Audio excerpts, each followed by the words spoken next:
In this lecture, we will discuss about the classification of lipids.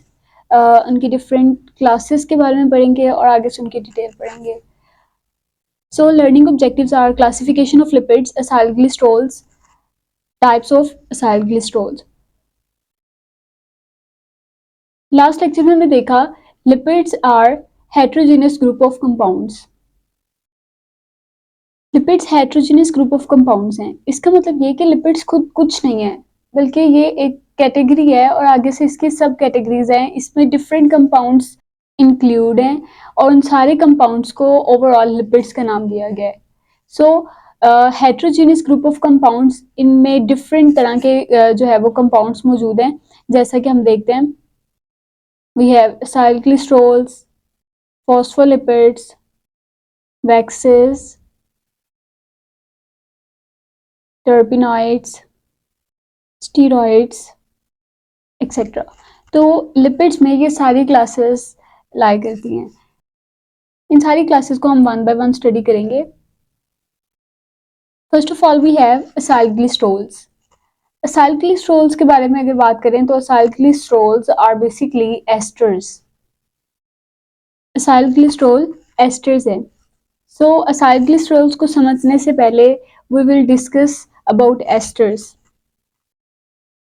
So esters are the compounds that are formed by the combination of an alcohol and an acid. When an acid and alcohol combine together, they form esters. Let's suppose we have an alcohol, ethyl alcohol. Alcohols का general formula होता है ROH.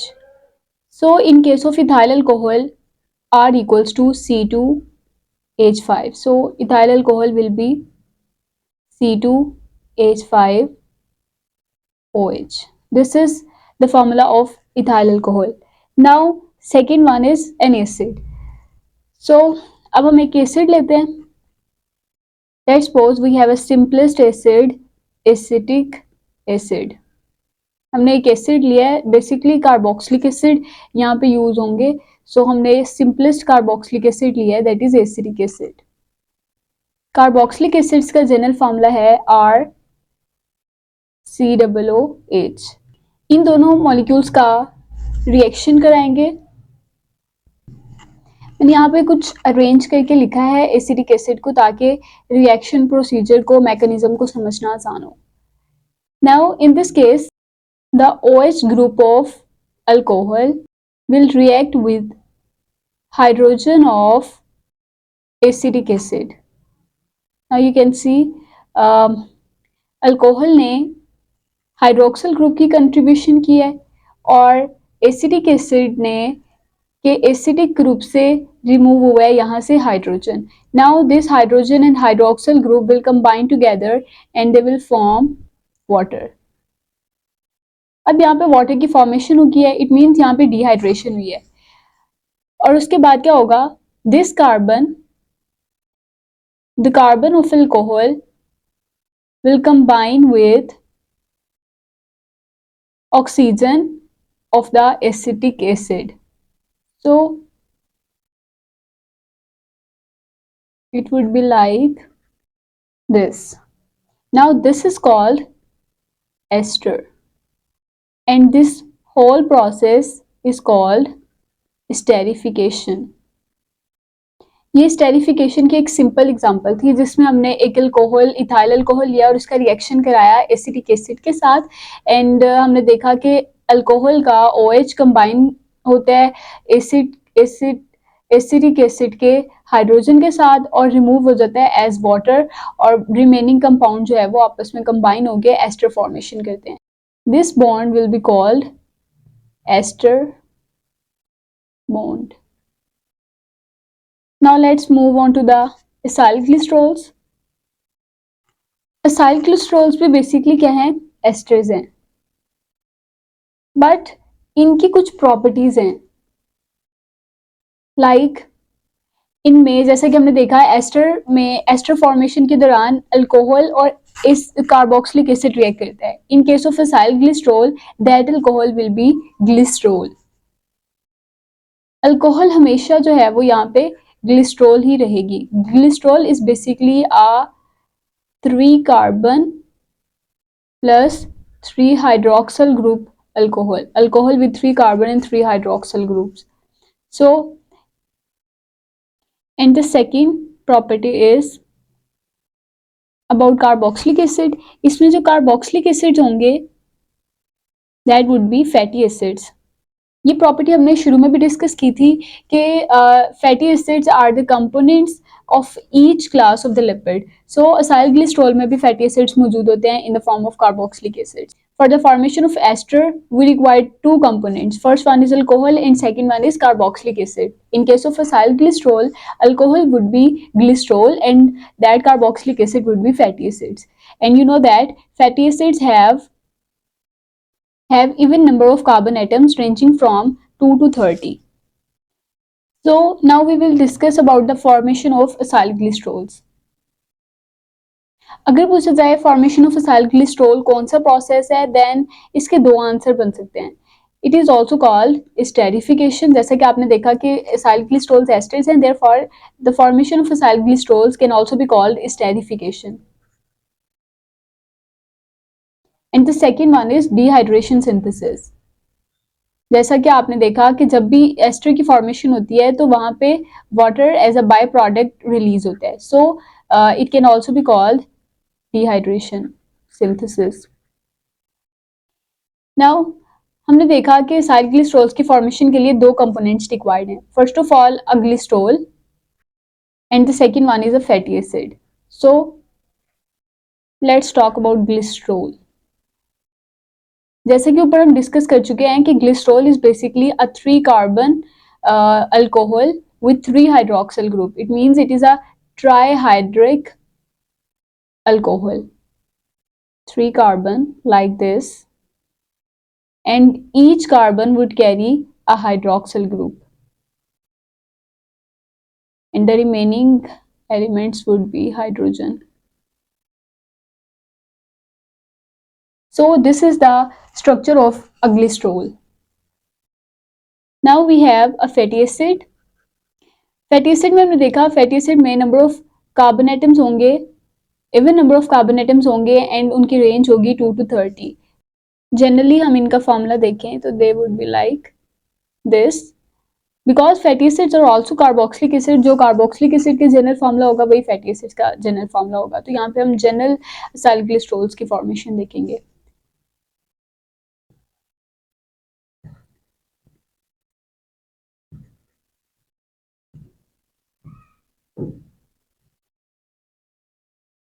Now here is the formation of an acyl glycerol.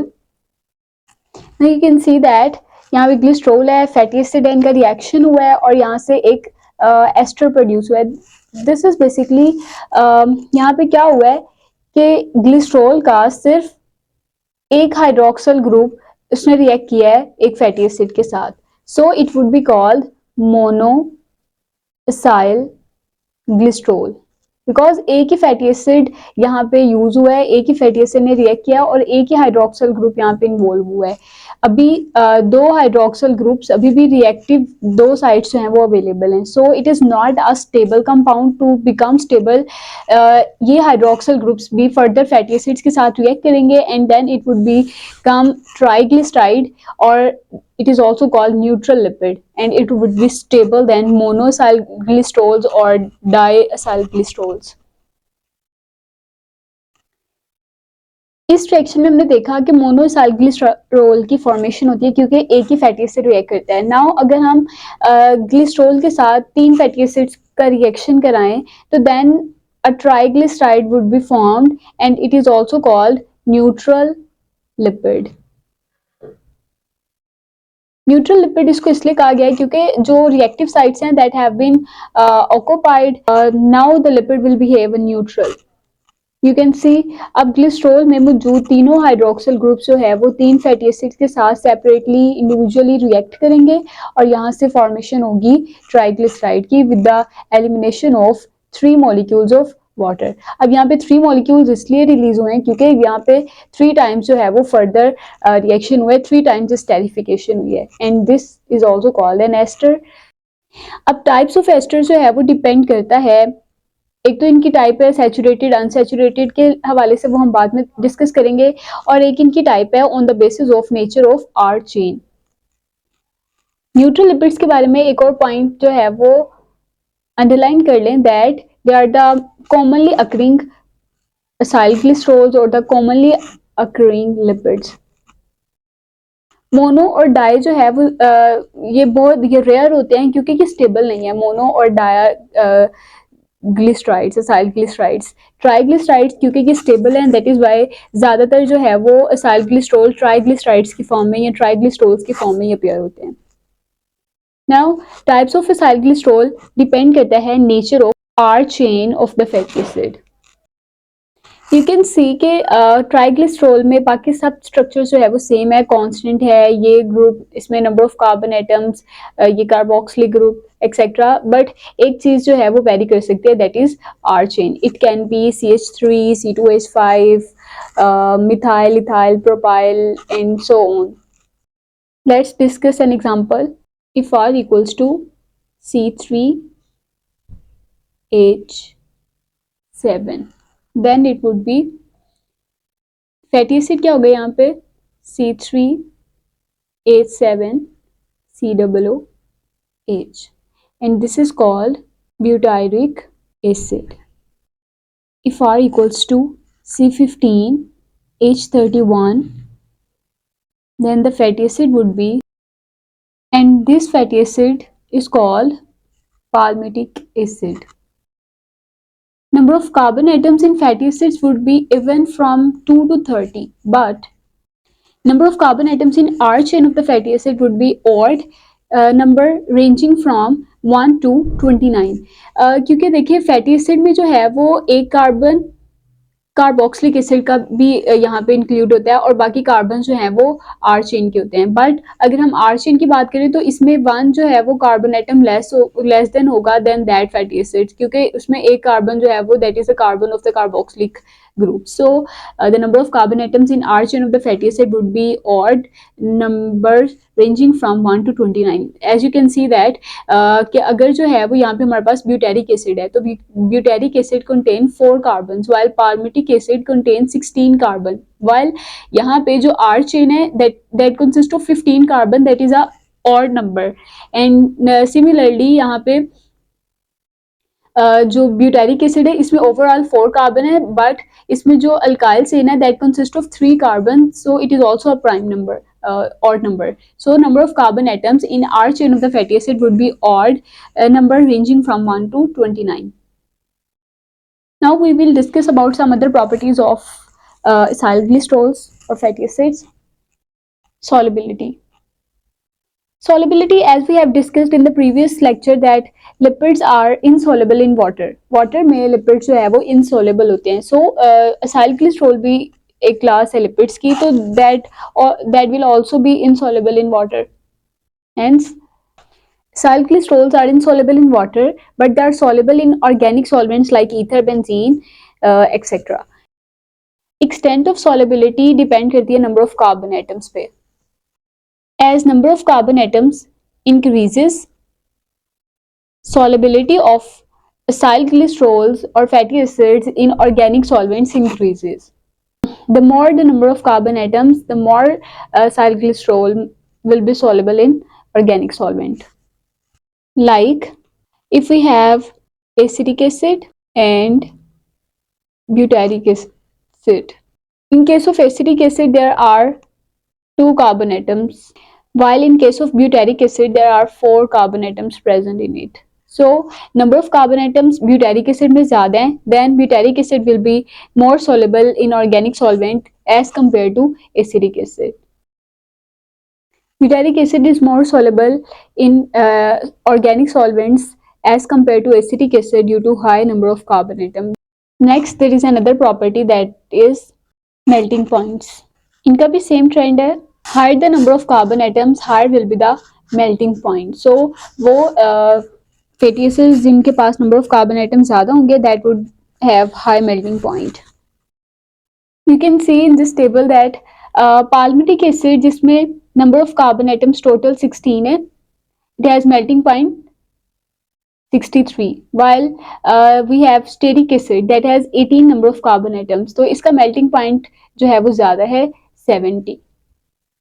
Number of carbon atoms में भी इतना difference नहीं है, therefore melting point में इतना डिफरेंस नहीं है, but fatty acid with 16 carbon have melting point 63 and with 18 carbon as melting point 70. So you can see that कि जिसमें नंबर ऑफ कार्बन एटम जो है वो ज़्यादा होंगे उसका मेल्टिंग पॉइंट भी ज़्यादा होगा. लाइक एसिडिक एसिड की बात करें तो it have 2 carbon, while in case of butyric acid, now we will discuss the classification of fatty acids. So fatty acids की classification है on the basis of bond nature. As you know that in case of hydrocarbons we have 3 types of hydrocarbons: alkanes, alkenes and alkynes. And from these 3 hydrocarbons, alkanes are saturated while the other 2 classes are unsaturated. If only single bond exists between carbon atoms of alkyl chain, it would be saturated in nature. मतलब वो carbon atom सारे saturated होंगे क्योंकि उनकी जो tetravalency है that would be satisfied, that would be saturated in nature. But in case of unsaturation, there would be double or maybe triple bond between carbon atoms, and in that case उनकी tetravalency, the valency to combine with 4 different or same elements, that would not be satisfied, so that would be called unsaturated hydrocarbons or unsaturated compounds. Like in case of saturation, this is a saturated chain, but this is an unsaturated chain because it consists of a double bond between carbon atom. Similarly, in case of fatty acids, we have general formula R C double bond H. If the carbon atoms of the R chain comprises only single bonds, then it would be a saturated fatty acid. This is an alkyl chain. Saturated fatty acids would be those that have single bonds between carbon atoms of the alkyl chain. But if there are double bonds or triple bond between the carbon atoms of the alkyl chain, then it would be unsaturated fatty acid. Mostly double bond जो है वो present होता है in case of unsaturated fatty acids. Now there are some other properties of saturated and unsaturated fatty acids that consist of that saturated fatty acids are mostly solid in nature at room temperature, while unsaturated fatty acids are liquids at room temperature, basically 25 degree Celsius temperature के ऊपर saturated fatty acids would be solid and unsaturated fatty acids would be liquid. They are found in animals. Mostly saturated fatty acids are found in animals while unsaturated fatty acids are found in plants. Example अगर discuss की जाए, saturated fatty acids contain butter, charcoal. These are the examples of saturated fatty acids, while unsaturated fatty acids में we have olive oil, almond oil, ghee that is mostly used for cooking purposes. That is also an example of saturated fatty acid. Cooking oil is an example of unsaturated fatty acid. और ये unsaturation किस वजह से है? Because of the presence of double bond. Now unsaturated fatty acids के हवाले से कुछ पॉइंट्स हैं बुक में. अनसेचुरेटेड फैटी एसिड्स में मौजूद जो डबल बॉन्ड है उनके नंबर वेरी करते हैं, लेकिन मोस्टली जो फैटी एसिड्स देखे गए हैं उनमें maximum number of double bonds अगर प्रेजेंट हैं तो that are from 1 to 6. Minimum 1 है एंड मैक्सिमम 6 है. सो 1 to 6 डबल बॉन्ड किसी फैटी एसिड में मौजूद हो सकते हैं, 1 2 3 4 up to 6. Now we will discuss the examples of unsaturated and saturated fatty acids and their some properties. So here are some saturated and unsaturated fatty acids. First of all, saturated को अगर discuss करें तो इनमें example आती है palmitic acid and stearic acid. Palmitic acid most fats and oils and they consist of 16 carbon. Palmitic acid in case of stearic acid it consists of 18 carbon. You can also see the structural formula or condensed formula of these compounds. Now melting points, palmitic acid has 63 and stearic acid has 70 degree Celsius melting point. Unsaturated fatty acids में भी दो examples हैं, oleic acid and linoleic acid. Oleic acid is basically present in olive oil while linoleic acid is present in vegetable oils like cooking oils वगैरह। So olive oil oleic acid consists of 18 carbon. Linoleic acid also consists of 18 carbon, but there is a difference between the number of double bond. In case of oleic acid, only one double bond is present, while in case of linoleic acid, two double bonds are present. Oleic acid का melting point है 4 and linoleic acid का melting point है -5 degree Celsius. तो आप देख सकते हैं कि ये रिड्यूस हुआ है, जैसे जैसे नंबर ऑफ कार्बन आइटम्स बढ़ेंगे, sorry number of double bonds बढ़ेंगे, वैसे जो मेल्टिंग पॉइंट्स हैं वो भी रिड्यूस होंगे। लाइक ओलिक एसिड में सिर्फ एक डबल बॉन्ड मौजूद है and it has 4 degree Celsius melting point, while in case of linoleic acid there are 2 double bonds और इसका मेल्टिंग पॉइंट जो है वो 9 टाइम्स कम है as compared to linoleic acid, oleic acid, -5 degree Celsius. Here is an important example, MCQs, that in case of oleic acid the double bond is present between carbon number 9 and 10. Similarly, यहाँ पे भी carbon number 9 and 10 के दरमियान होगा and then 12 and 13 के दरमियान होगा। सो ये पोजीशन भी नोट कर सकते हैं आप। इन case of linoleic acid double bond is present in between carbon number 9 and carbon number 10, and second bond is present in between carbon number 12 and carbon number 13, while in case of oleic acid it is present between carbon number 9 and carbon number 10. That's about acyl glycerols. हमने इनकी formation देखी, देखा कि ये asters क्यों इनको कहा जाता है, देन एस्टर्स की फॉर्मेशन देखी, then we discuss about the classification of fatty acids that are saturated and unsaturated fatty acids, फिर हमने उनकी प्रॉपर्टीज देखी एंड देन उनकी एग्जांपल्स।